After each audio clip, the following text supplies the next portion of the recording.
저는 사도 바울을 보면서 저 자신을 살펴볼 때가 많이 있습니다. 사도 바울의 헌신적이고 열정적인 사역을 보면서 나는 어떤가 참으로 부끄럽다는 생각이 많이 듭니다.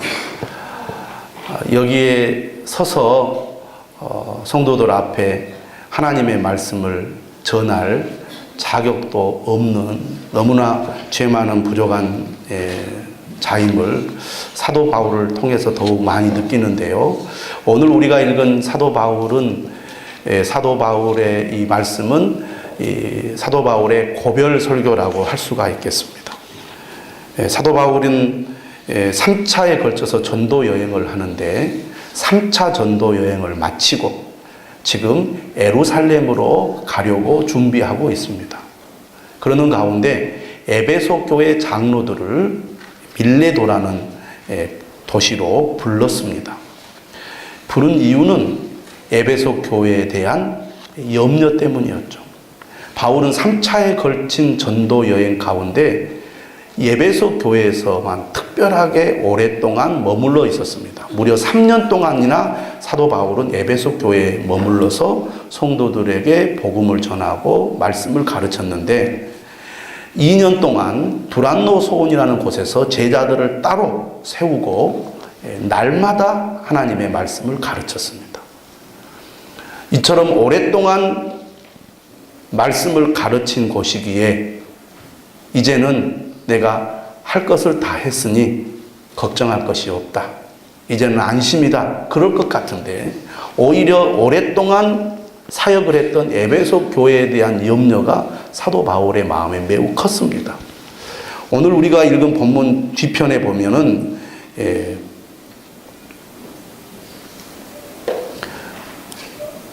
29절에 이런 말씀이 있습니다. 내가 떠난 후에 사나운 이리가 여러분에게 들어와서 그 양떼를 아끼지 아니하며 또한 여러분 중에서도 제자들을 끌어 자기를 따르게 하려고 어그러진 말을 하는 사람들이 일어날 줄을 내가 아노라. 그러므로 여러분이 일깨어 내가 3년이나 밤낮 쉬지 않고 눈물로 각 사람을 훈계하던 것을 기억하라. 바울은 에베소 교회 성도들을 떠나서 예루살렘으로 가고자 하면서 사실 발길이 떨어지지 않았습니다. 에베소 교회에 대한 염려가 그만큼 컸기 때문입니다. 교회를 향한 사랑, 성도들을 향한 이 바울의 사랑을 보면 저 자신이 많이 부끄럽다는 생각이 드는 거죠. 나는 바울처럼 그런 열정과 사랑과 헌신이 있는가? 여러분들이 잘 알지 않겠습니까? 오늘 바울은 이렇게 얘기를 합니다. 18절에 아시아에 들어온 첫날부터 지금까지 내가 항상 여러분 가운데서 어떻게 행하였는지를 여러분도 아는 바니. 바울이 에베소 교회를 어떻게 섬겨왔는지 여러분들이 잘 알고 있지 않습니까? 그런 얘기입니다. 이 말씀을 보면서 그런 생각이 드는 거예요. 제가 어떻게 목회하고 성도들을 섬겼는지를 우리 성도들이 잘 알고 있다는 것입니다. 그러니 제가 여러분들 앞에 저는 이렇게 해왔습니다라고 자신 있게 말할 그런 자격이 없는 거죠. 여러분들이 잘 아니까. 제가 바깥에 나가서는 제가 교회를 이렇게 섬겼습니다라고 말할 수 있겠지만 제가 여러분들에게 무슨 얘기를 하겠습니까? 저를 다 봐왔는데. 그런 생각을 하면 지금부터라도 정신을 차리고 열심히 바울처럼 충성해야 되겠다. 그런 생각을 해봅니다. 저는 20년 전에 나주에 왔습니다. 벌써 만 20년이 되었습니다. 제가 처음 왔을 때 등록교인이 2분 집사님, 여자 집사님이 계셨습니다. 저는 나주에 올 때 하나님께서 저를 이곳으로 보내셨다는 확신이 있었습니다. 말씀을 통해서 또 환경을 통해서 사람을 통해서 여러 방법으로 저를 이곳으로 보내주셨습니다. 그 믿음을 가지고 왔기 때문에 교인들이 없었지만 안 될 것이다 이런 생각을 하지 않았습니다. 저희 교회는 노회에서 개척한 교회입니다. 그래서 15년이 지났을 때 제가 왔는데 교회가 좀 부침이 있었죠. 저 앞에 목사님 2분 계셨는데 조금 성장하다가 좀 주저앉고 성장하다가 주저앉고 이러는 가운데 교인이 2분밖에 남지 않았기 때문에 노회에서는 교회를 폐교회하자 이렇게 주장하는 목사님들이 많이 있었습니다. 그런데 주님이 세운 교회를 그렇게 없애면 되겠느냐, 한 번만 더 해보자. 그래가지고 제가 오게 되었습니다. 근데 하나님께서 저를 이곳으로 보내셨다는 확신이 있다 보니까 안 된다는 생각이 안 들더라고요. 될 것 같은 그런 확신이 들었습니다. 그래서 열심히 기도하고 예배하고 전도하고 그렇게 하는데 금방 사람들이 모여들지 않습니다. 그리고 개척교회는 주로 좀 생활이 안정되고 직장이 안정되고 이런 분들이 오는 게 아니고 대부분 어려운 분들이 오다 보니까 잘 정착하지 못하고 교회가 성장하는데 그렇게 크게 도움이 되질 않았습니다. 그런 세월을 1년, 2년 이렇게 보내는 가운데 하나님의 때가 되니까 하나님께서 전도의 문을 열어주셨습니다. 그 계기가 송월동 부영 아파트가 입주를 시작하면서 저희들이 본격적으로 전도의 문이 열렸습니다. 그래서 그 아파트에서 20여 가정이 전도가 되었고 그것을 통해서 저희가 제 3년이 지났을 때 자립을 선언하고 노예와 시차례의 도움을 받지 않고 그때부터 이제 우리 힘으로 교회를 섬기기 시작했습니다. 6년, 7년이 지나가니까 성도들이 한 100여 명 이렇게 모이는 교회로 성장할 수 있었습니다. 우리 성도들이 열심히 기도하고 또 저희가 만 4년, 5년이 되었을 때 건축을 하게 되었거든요. 그래서 저희가 45평의 건물을 가지고 있었는데 증축해서 160평 저희들이 건축을 했습니다. 땅은 한 190평 되고 건물은 160평 되는데 건축을 하고 하나님께서 더 은혜를 부어주셔서 많은 분들이 오셨고 또 교회가 성장을 하기 시작했습니다. 얼마나 감사한지요. 오직 주님이 하실 거라 그런 믿음만 가지고 했는데 하나님께서 정말 역사하시더라고요. 내 힘으로 내 생각대로 했다면 못했을 것입니다. 그러니까 시간이 지나가고 나서 그런 생각이 들더라고요. 다시 하라고 하면 나 못하겠다. 그런 생각이 들었는데 하나님은요 저에게 다시 하게 하셨습니다. 그래서 우리가 2014년 2월에 이곳에 땅을 사고 1년간 건축을 해서 2014년 12월부터 이곳에서 예배를 드려서 만 3년이 지났습니다. 하나님께서 저에게 이런 마음을 주셨어요. 혁신도시가 나주에 생기는데 100년 근현대 역사 가운데 나주에 이런 큰 변화가 어디 있냐고. 그래서 그럼 우리도 혁신도시에 예배당을 세우겠습니다. 그때는 막 이렇게 크게 건축할 거라고 생각을 못했어요. 그런데 하나님께서 참 신기하게도 길을 열어주셔서 저희들 전혀 준비가 되지 않았는데 오직 준비된 것은 마음밖에 없었는데 하나님이 다 길을 열어주시더라고요. 그래서 우리가 이곳에 예배당을 짓고 지금 예배를 드리고 있습니다. 나주 지역에서 우리 교회처럼 교회가 있는데 교회가 교회를 개척해서 이렇게 시작한 교회가 하나도 없습니다. 저희는 지금 금년 상반기 안에 분립을 하려고 합니다. 중부성전과 혁신성전을 분립해서 이제 새 목사님을 모시고 2개의 교회로 출발을 하려고 합니다. 보통 교회가 나눠지는 경우는 교회 성도들이 서로 싸워가지고 더 이상 얼굴 보고 못 살겠다. 그래서 교회가 강제로 분리되는 경우는 많이 있지만 스스로 우리가 교회를 둘로 분립하자라고 하는 경우는 매우 드문 일입니다. 근데 저희가 작은 교회임에도 불구하고 이런 일을 할 수 있었던 것은 전적으로 하나님의 은혜고 하나님의 인도하심이다. 저는 그렇게 믿습니다. 물론 교회가 둘로 나누어진다는 것은 성도들이 나누어진다는 그런 아픔 또 뭐라 그럴까요? 서운함 이런 게 있습니다. 제가 20년을 섬기면서 기도하고 헌신해서 교회를 이렇게 세웠는데 그 교회를 분립한다는 거 사실 어떤 면으로는 쉽지 않은 일입니다. 여러분 자기가 아끼고 소중하게 여긴 것을 남에게 준다는 거 그거 쉬운 일이 아닙니다. 그런데 하나님께서 저에게 이상하게도 좋은 마음을 주셔서 하나도 서운하거나 아깝거나 이런 생각이 들지 않게 해주셨습니다. 물론 성도들과 헤어진다는 것은 슬픈 일이고 아쉬운 일이지만, 그러나 우리가 교회가 둘로 분립돼도 형제 교회로서 서로 교류하고 서로 기도하고 서로 우리가 부흥하기를 힘쓰면 저는 된다고 믿습니다. 작년에 김영길 목사님 LA 감사 한인교회에서 와서 집회를 했는데, 이 교회가 2,000여 명 되는 교회거든요. 근데 그 교회가 6번 교회를 분립했는데 30명 정도의 성도를 이렇게 내보내서 분립을 하게 했습니다.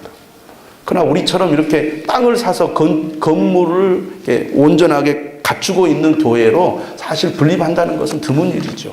그렇게 큰 교회도 한 30명 정도의 교인을 떼내서 뭐 상가라든지 어떤 건물을 빌려서 이렇게 분립을 하는데, 우리는 사택과 예배당과 또 모든 조건을 갖춘 상태에서 분립을 하는 거니까 얼마나 영광스러운 일입니까? 지난 20년을 돌아보면서 하나님께서 우리에게 이렇게 귀한 일을 하게 하셔서 정말 얼마나 감사한지 모릅니다. 모르는 사람들은 지역에서 저 교회는 욕심이 많아서 2개나 교회를 하고 있다, 그렇게 험담하는 사람들도 있습니다. 개인은 전도를 해야 할 사명이 있다고 한다면 교회는 개척할 사명이 있는 거죠. 큰 교회가 아니라 작은 교회가 이런 일을 한다는 거 얼마나 귀한 일입니까? 그러나 세상 사람들은, 또 다른 사람들은 순수하게 잘 보지 않고 곱지 않은 시선으로 보는 경우도 있습니다. 그러나 여러분, 하나님께서 우리를 여기까지 인도해 주셨고 또 이렇게 우리가 이 일을 시작하게 하셨는데 하나님께서 이루실 줄로 믿습니다. 저는 2명과 함께 시작을 해봤기 때문에 우리 교인들이 한 20-30명 이제 분립되어 가서 새로 시작하면 금방 교회가 저는 부흥할 거라고 믿습니다.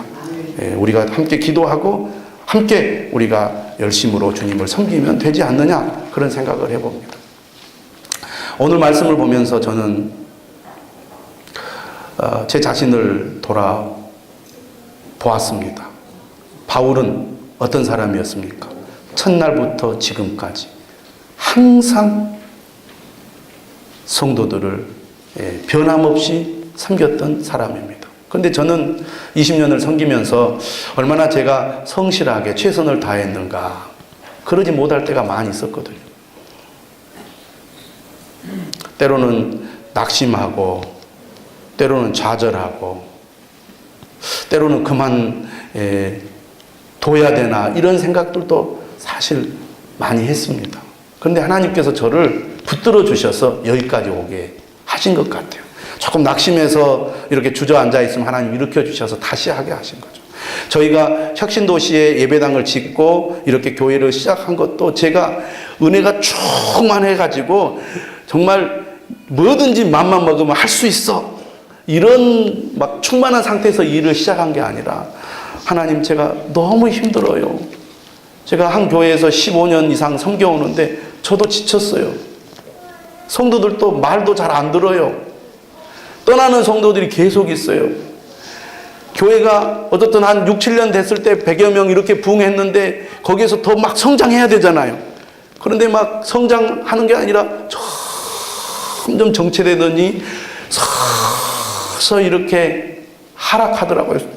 출석이 줄어들고 교인들이 줄어드니까요. 처음에는 제가요, 예배를 드리면요, 그 처음부터 그 숫자를 제가 다 적어뒀습니다. 그래서 그래프를 만들었어요. 그래서 어느 순간부터요, 수를 세지 않기 시작했습니다. 시험에 드는 거예요. 갈수록 떨어지니까. 그리고 막 지쳐요. 힘들어요. 그래가지고 하나님, 제가 좀 쉬고 싶어요. 쉬고 싶어요. 그런 말을 많이 했어요. 한 6개월만이라도 쉬고 싶어요. 6개월 쉬면 나가라고 할 것 같아가지고 용기를 내지 못하고 지금까지 왔는데 하나님께서 이 일을 딱 하게 하시더라고요. 그래서 지쳐있는 상태에서 제가 날마다 이곳에 나와가지고 성전 건축하는 걸 지켜보고, 또 직접 제가 막 몸으로 삽질도 하고 막 망치도 막 두들기고 그런 일을 했어요. 근데 하나님은요, 가만히 조용히 뒤로 물러가 쉬게 하셔서 저를 회복시킨 게 아니라 새로운 일을 하게 하심으로 저를 회복시켜 주시더라고요. 그렇게 하고 나니까 저도 모르는 사이에 회복이 됐어요. 그래서 다시 해보자. 내가 하는 일 아니지 않느냐. 하나님이 하시는 일 아니냐. 그런 마음을 주셨던 거예요. 그래서 혁신도시에 거주하는 이렇게 귀한 분들을 만나게 해주니까 얼마나 감사한지. 물론 지금도 낙심이 될 때가 많이 있습니다. 많은 분들이 오셨다가 조용히 그냥 가시니까 내가 이 정도밖에 안 되는구나. 아직도 제가 교만한 거죠. 하나님이 하시는 일이고 하나님이 맡겨주셔야 내 교인인데 내가 이렇게 무능한가? 이렇게 사람들에게 은혜를 끼치지 못하는가? 그런 생각이 들 때가 사실은 많이 있습니다. 그러나 오늘 말씀을 보면서 저 자신을 돌아봅니다. 더욱 겸손한 마음으로 더욱 눈물을 흘리고 더욱 인내하면서 내게 맡겨주신 사명을 감당해야 되겠다. 한 사람 한 사람을 더욱 소중하게 여기고 섬겨야 되겠다. 제가 나주 와서 목회하면서 첫 번째로 배운 귀한 은혜는 한 영혼이 천하보다 귀하다는 것이었어요. 그리고 제가 20년 목회를 하면서 더 큰 은혜를 받았는데 너 교만하지 말고 끝까지 한 영혼을 소중하게 여겨라.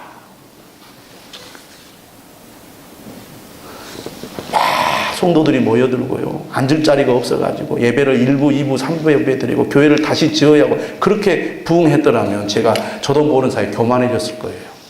근데 하나님이요, 저 교만하지 말라고 딱 그만큼만 주시더라고요.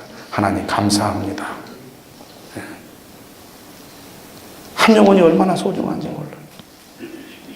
성도들이 신앙생활을 하다가 교회를 안 나오면요,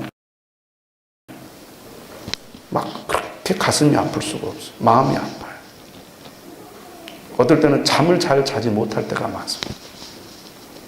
그러다가 다시 나오잖아요. 얼마나 기쁜지 몰라요. 제가 물론 좀 표현을 잘 못해서 그렇습니다. 여러분 양해해 주시기를 바랍니다.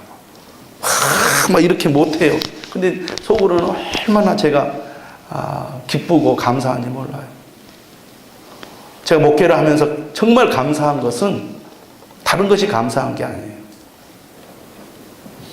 성도들이 은혜 받고 힘을 얻어서 열심으로 주님을 따를 때 제일 기쁩니다. 우리 성도들이 잘 됐다는 소식을 들을 때 제일 기뻐요. 저는 거짓말이 아닙니다. 진짜예요. 제가 형편이 나아지고 제가 갖고 싶은 것을 많이 가질 때 제가 행복한가? 저는 하나님께서 이상하게도 그런 마음을 주지 않으셨어요. 그래서 제가 어떤 것을 얻었거나 가졌거나 누렸을 때 기쁨을 주지 않고 오히려 성도들로 인하여 기뻐할 수 있도록 마음을 주셔서 얼마나 감사한지 모릅니다. 저는 돈이 많거나 재산이 많아서 앞으로 내가 노후에 정말로 떵떵거리고 사는 것, 그래서 지금부터라도 악착같이 모아가지고 막 부자로 살고 싶은 그런 마음을 하나님 안 주셨어요. 하나님께서 알아서 저를 책임져 주실 것이다. 그런 마음을 주셔서요. 저는 아낌없이 하나님 앞에 드리는 마음을 하나님 주신 것 같아요. 아낌없이. 그래서 제 개인적인 것으로 인하여 기뻐하기보다는 성도들로 인하여 기뻐하고 감사하는 마음을 주셔서 그것이 참 목회의 기쁨이고 보람이다. 그런 생각을 많이 하게 되었습니다. 그럼에도 불구하고 오늘 말씀을 보면 아직도 나는 너무너무나 부족하다. 자격이 없다. 그런 생각을 합니다.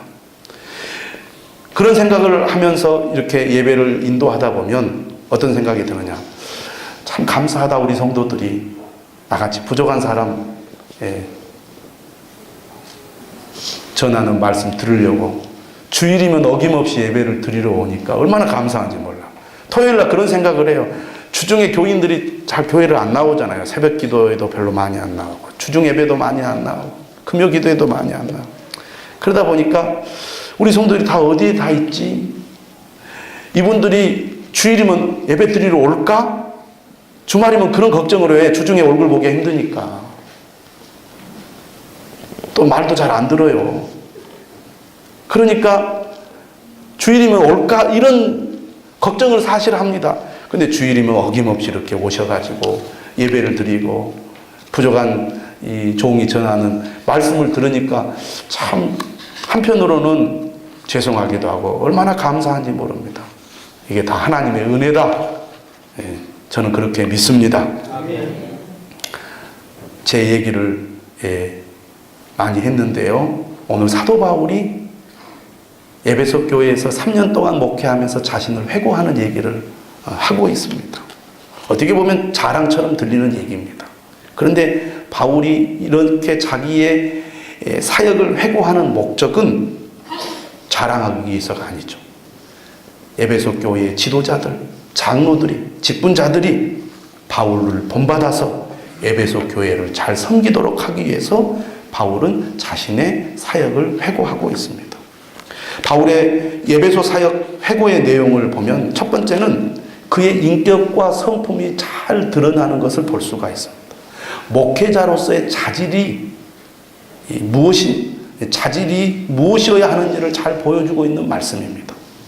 첫 번째는요, 18절에 아까도 말씀드렸듯이 한결같이 변함없이 맡겨진 사역을 감당한다는 것입니다. 그게 목회자가, 직분자가, 또 믿음의 사람들이 가져야 될 중요한 자질인 것 같아요. 우리가 신앙생활 하다 보면 때로는 힘들 때가 있습니다. 때로는 어려울 때가 있어요. 포기하고 싶을 때가 있고 그만두고 싶을 때가 있습니다. 그러나 여러분, 믿음은 절대적인 가치가 있습니다.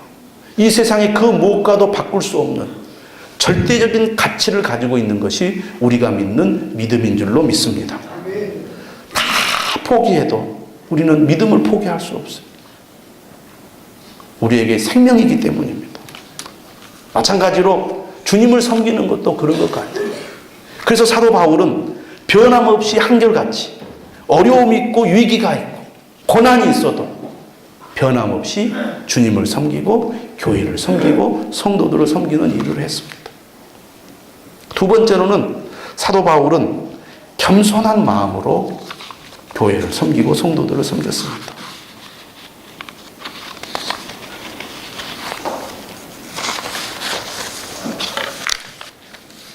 그는 눈물의 목회를 했습니다. 겸손한 목회를 했습니다. 인내의 목회를 했죠. 여러분, 아무리 좋은 일도 겸손하게 하지 않으면 사람들은 실망하게 됩니다. 구제하고 뺨 맞는다는 말이 있습니다. 왜 그럴까요? 겸손하지 않기 때문입니다. 돈은 필요하지만 교만은 싫다는 것이죠. 왜 열매가 없으니까? 겸손하지 않았기 때문입니다. 인간적인 힘과 지식과 방법으로 주님의 교회는 섬겨지지 않는다는 것입니다. 어떻게 교회를 섬겨야 합니까? 겸손으로 섬겨야 합니다.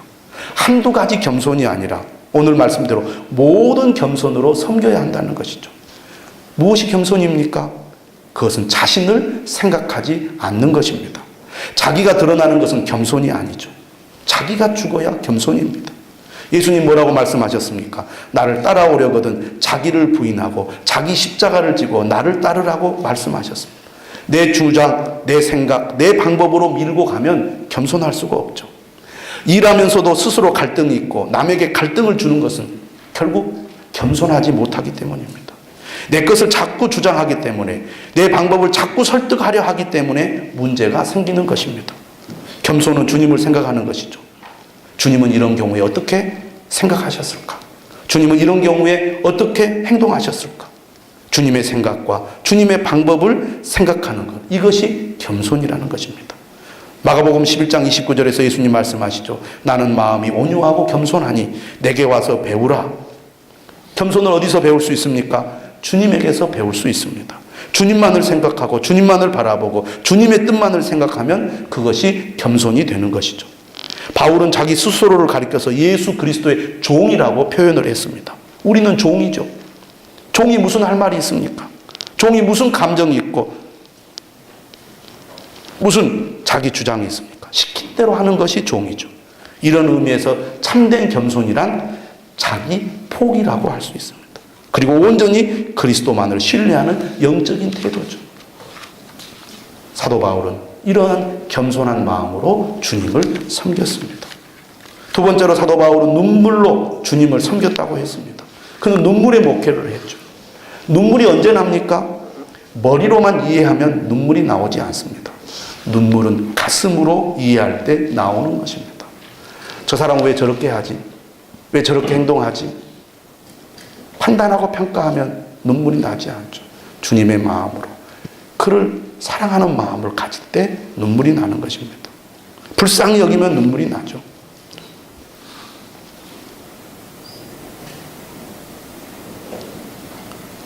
성도가 어려움 가운데서 고통을 겪고 있으면 가슴이 아픕니다. 내가 대신 고통을 겪는 게 차라리 낫지 않을까 그런 생각이 들 때가 사실 있습니다. 또 어떤 성도들이 주님을 잘 섬기다가 어려움을 만나서 낙심하고 좌절하여 주님으로부터 멀어져 가고 있을 때 그때 정말 가슴이 아픕니다. 눈물이 나는 이유는 목회자가 그런 어려움 가운데 있는 성도들, 방황하고 있는 성도들을 도울 수 없다고 느낄 때 눈물이 나요. 내가 위로하고 기도해주고 권면하면 목사님 그래요. 내가 힘을 내겠습니다. 하나님이 도와주실 겁니다. 그렇게 확 힘을 얻어서 일어나면 좋을 텐데 그렇게 안 되는 거예요. 관심을 가지고 힘을 쏟아도 상황이 달라지지 않아요. 사람이 변하지 않아요. 그럴 때 눈물이 나요. 주님, 나는 안타까운 마음으로 그에게 다가가고 그를 돕지만 그가 달라지지 않고 변화되지 않는 이 현실 속에서 나의 무능함을 느낍니다. 하나님 어떻게 해야 합니까? 하나님 도와주세요. 바울은 또한 인내로 주님을 섬겼다고 했습니다. 교회를 섬기는 일, 주님을 섬기는 일은 인내심이 없으면 어렵습니다.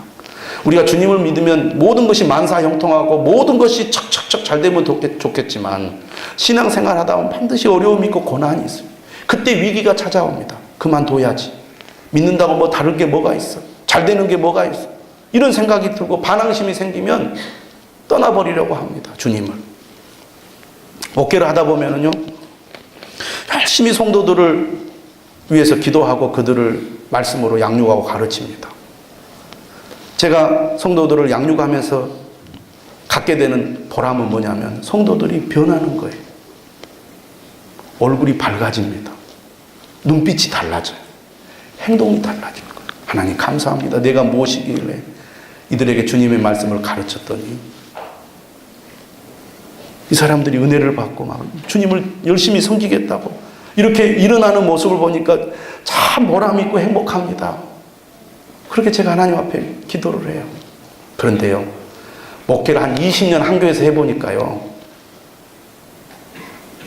많은 것을 경험하게 되는데, 그렇게 열심히 있던 성도가요, 그렇게 은혜 받았던 성도가요, 그 믿음이 계속 지속되지 않고, 오르락 내리락 하고, 심지어는 믿음이 없는 사람보다 더 믿음 없이 행동하는 그런 사람으로 변하는 것을 경험하는 거예요. 그래서 목사님들이 한 교회에서 오래 안 있는구나. 은혜 받고 그냥 충만한 모습만 보고 또 가고 또 가고. 근데 한 교회에서 20년 하니까 별꼴을 다 보는 거예요. 목사 말을 잘 안 들어, 교인들이. 그러면요, 정말 화가 나요. 미워요. 오래된 성도들이 말씀도 알고 훈련도 받고 어떻게 해야 되는지 알면서도 안 할 때, 반항할 때, 하나님을 멀리하고 고집부릴 때 제일 속상하고 미워요. 그러면 마음 한구석으로 그래, 저 사람은 내가 제외시켜버리자. 안 보면 되지 뭐. 그런 생각이 들죠, 솔직하게. 그런데요, 하나님은 저에게 어떤 마음을 주시냐면 그러지 말아라. 너는 얼마나 잘하느냐. 그러면서 또 이런 생각이 드는 거예요. 그래, 주님도 우리같이 이렇게 형편없고 부족한 사람을 위해서 죽으셨고 그들이 주께로 돌아오기를 기다리고 인내했는데 너도 인내해야지. 그러라고 너 목사시킨 거야. 하나님 그런 마음을 주시는 거예요. 그래서 제가요, 한편으로 미웠다가도 생각을 바꿉니다.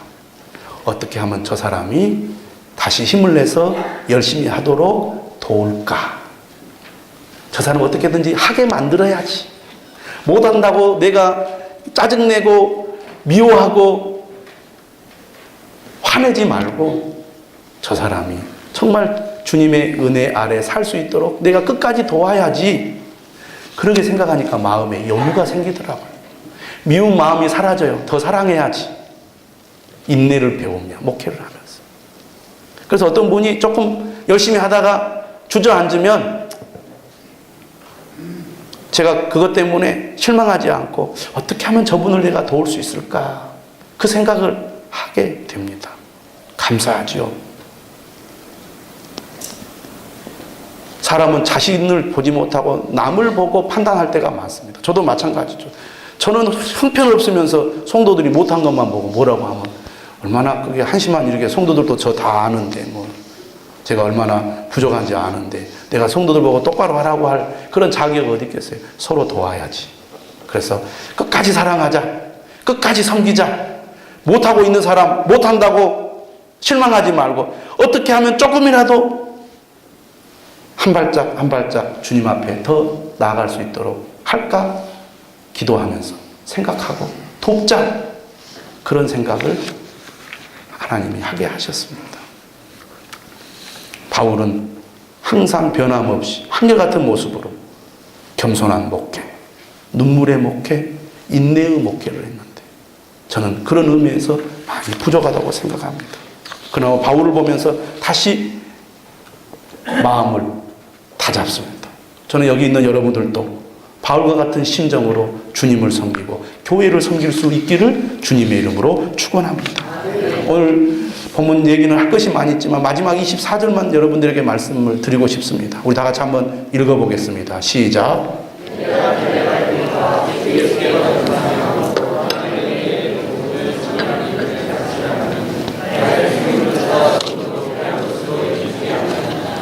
바울은 오직 주님, 오직 사명을 가지고 일사각오로 주님을 위해서 충성을 했습니다. 오늘 우리에게도 20장 24절의 말씀이 여러분 모두의 고백이 되고 신앙 고백이 될 수 있기를 바랍니다. 저도 이 말씀 다시 묵상하면서 저를 돌아보겠습니다. 그리고 다시 앞으로 나아가도록 하겠습니다. 저와 함께 앞으로 나아가는 여러분들이 되시기를 주님의 이름으로 축원합니다.